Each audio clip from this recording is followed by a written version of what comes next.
Okay, so we have Eugene, who is back from Florida.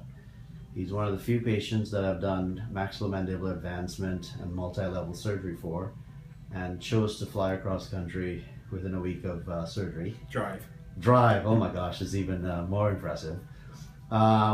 We did a video of him about 5 days post-op when he was still relatively swollen. He has since had some time to heal. I asked, and I would like you to reflect for those of us watching, how has your breathing been compared to before, and would you consider this worth it? It's so much better. It's 100% better. You can definitely feel it. You're not trying to get air in your lungs. It's worth it. I would do it over and over again if I had the choice to do it over. Do you feel like it's made like an impact on your energy level during the day? And yes.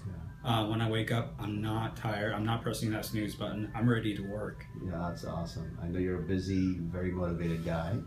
How about snoring, and maybe with your wife hearing the snoring, has that been an issue? I was told I don't snore. Really? Yeah. Wow. Okay, that's awesome, man. So at the end of the day, one of the things we mentioned about surgery like this for you is because we're removing the jaws, and in addition to working on the nose and the tongue and the palate, by virtue of moving the jaws, it tends to make you have a fuller looking face. And that was always one of the concerns that we discussed. Was that result something that is worth the breathing ability for you? My lifestyle changed because of the surgery, so for me it's worth the look. Yeah. I would sacrifice my look to be able to breathe and not be tired and not be always groggy throughout the day. Yeah, I mean, when we do these types of surgeries, aesthetics is a big component of it. But in certain cases where it's sleep apnea, the breathing is the biggest component.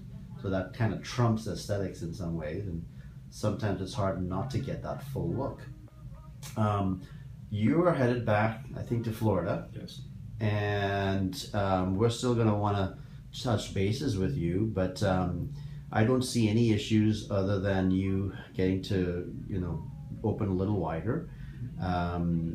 What would you like to tell anyone who is looking at this video from your perspective, words of advice?